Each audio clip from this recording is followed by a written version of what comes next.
Agents of S.H.I.E.L.D. episode 21, Ragtag. This is a pretty interesting episode leading up to what's going to be the season finale next week.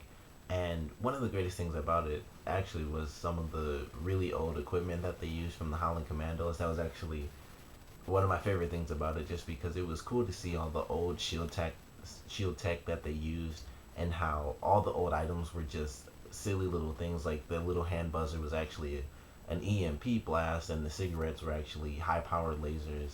And whatever the ray gun thing they were talking about, it looked like a big hair dryer, which I think was the point now. But when I first saw it, I was like, that just looks like a hair dryer to me. But that was one of the really cool things about this episode. It didn't give a lot of detail about the character Trip, but it did go a little bit into his Howling Commando past, where his grandfather is actually one of the Howling Commandos. So we got to see some cool retro tech, which I thought was pretty sweet. And then one of the other things that we get that's fairly retro is a lot of the stuff about Ward and Garret teaming up, or at least meeting each other, and Ward growing up under Garrett's, I can hardly call it tutelage, because all he really did was just toss him in the forest and leave him for 6 months. And I can only assume he left him. I once he checked up on him after the 6 months, I can only assume that he left him again, just so that he was out there longer. So he spent years just in the forest with a dog until he actually went to Shield with Garret. And I thought that was interesting. It seemed like most of the episode, Ward wouldn't even really be in it, the actual actor who played him, because it was really just the guy that they got to play the young version of him. And he was in the beginning of the episode, and then I thought it was going to be strictly flashbacks for his character, at least, for the entire episode. But it was that mostly, and then he was, of course, back in it towards the end, and they sort of tie it in with the flashback and the lesson that he learned when the flashback ended, which was all that time that he spent with the dog. He was bonding with it, and that was his only friend. Garret told him to kill that dog, and he couldn't do it, but the dog still died because Garret saw him fail that final lesson before he went off to S.H.I.E.L.D/Hydra, and Garret killed the dog himself. And that lesson that Ward learned back then was basically channeled into him at that point, and he launched Fitzsimmons out of that pod into the water. So I thought that was a really good moment. I thought they were actually gonna die, and then I saw that they were just falling into the water, and I was like, oh, they're just gonna be fine. Nothing's gonna happen. And I assume that Fitz is gonna use the little tracking thing that he was talking to Trip about. So he'll set that off, and then the team's gonna come in and find them. And I don't know how they're gonna get to them, because of course they don't have the plane to just fly right over the water. So they're gonna have to find some way to get a boat or something and get some pretty heavy equipment to actually go in the water and rescue them. But I feel like that's all that's gonna happen. It's gonna be sort of a race against time thing, and they might cut that up into like only a couple of scenes because it's gonna be the season finale. But that's gonna at least be a part of the episode, is the team getting Fitzsimmons out of the water. So it'll be interesting to see how that takes place in the season finale, and where they actually place it, and the importance that it has over everything else going on.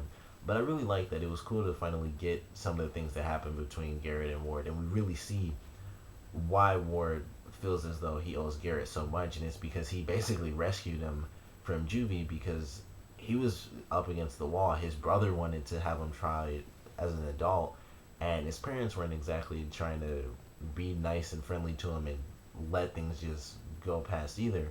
So it was interesting to see that Garret actually saved Ward, because his life was going to be over. He was probably going to go to jail for a really long time, and it would have been not only arson because he was a pyro, which I thought was really interesting, but it could have possibly been like attempted murder or whatever the trial would, or charge would have been. I don't know, but his brother was in the house when he set it on fire, so it could have been some reckless endangerment or something like that, and he would have gone away for a very, very long time, and his life would have been very different, and he would have just been in prison alone because none of his family members would have really given a crap about him. So it was interesting to see everything that everything that's in war now emotionally towards Garret sort of just started at that moment when Garret got him out of juvie, because he instantly became the only family he really had. And that was just really interesting. So I loved actually having that moment in the episode. It was just really cool to get that specific answer and see the lessons that he learned and the huge lesson that he failed at the first time and he really suffered because of it. But I can't wait for the season finale. They also answered a really huge question, which was, of course, what is the medal that we got to see on Garret a few episodes ago? And we find out that the medal is keeping him alive because he is the initial Deathlock. He was the first person. He was Patient Zero slash the prototype, whatever you want to call him.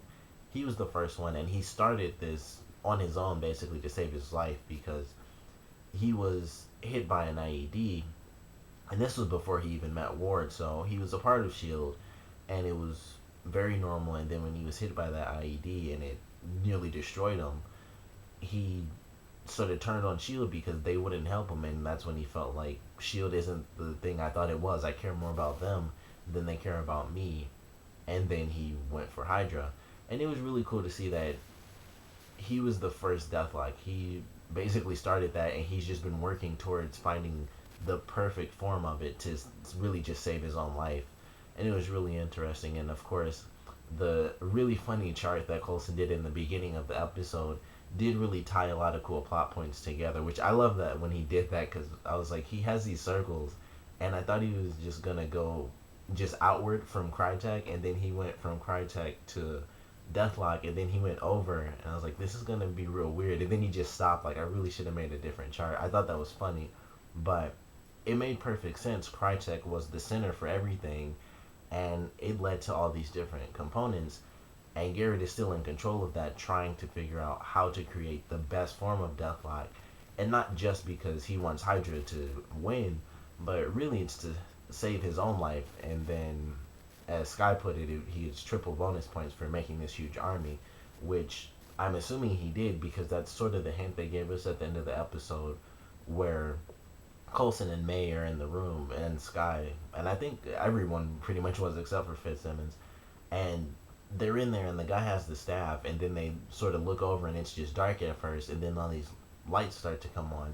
I assume those would be the other soldiers kind of waking up, and they'll be, for the most part, robots, a lot like Deathlock actually is. So it'll be interesting to see that, but odds are if that's the case, they wouldn't actually make it out, but based on the preview, they do escape, and they also get some pretty heavy weaponry, so they're gonna get something, they're gonna find some way to get some help, but they got a lot of little hints in, and I'm curious to see how they wrap everything up. But I thought it was a great episode. Can't wait for the season finale. Another great thing about this episode was the woman in the flower dress. She got a lot of interesting moments where, one, the scene where she talked to Ward and she found out about Sky's past, and the fact that the monsters that were apparently destroying a bunch of people were Sky's parents. It sort of just leads to the fact that she might have superpowers. She might be superhuman in some weird way. And that was something I thought about when she was actually healed, because, like I said, with Coulson, when he was healed, he was dead already. And she was just wounded and she was dying. But he was actually dead and had to pretty much be rebuilt. She was just dying and she had healed. And I thought that could give her superpowers because it didn't need to do nearly as much for her as it did for Coulson.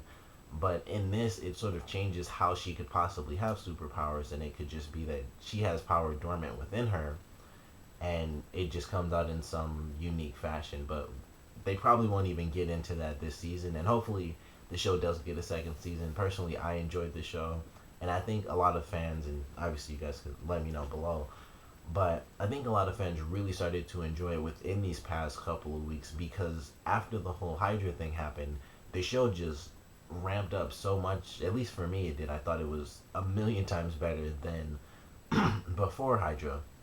And of course, they had some really good episodes before. They did a lot introducing certain super villains and certain possible heroes.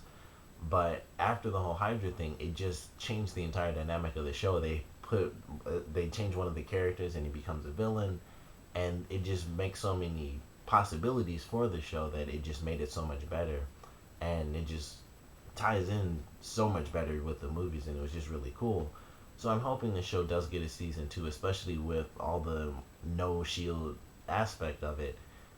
I think it's going to be pretty cool in the second season, and they'll have some time to work on the story they really want to tell, and I think it'll just be a much better season, especially since the entire season will be like the later half of this one where it's just strictly no actual shield, just Hydra agents and Shield agents trying to get one over on each other. But I thought it was a good episode. Excited for the season finale.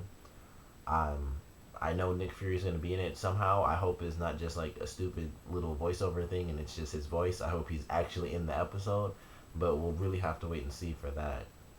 Otherwise, great episode. Comment below. Let me know what you guys thought of it. Favorite parts, least favorite parts, and definitely tell me what do you guys want to see for this season finale, and do you guys think this show deserves a second season? Comment below. Let me know, and thanks for watching.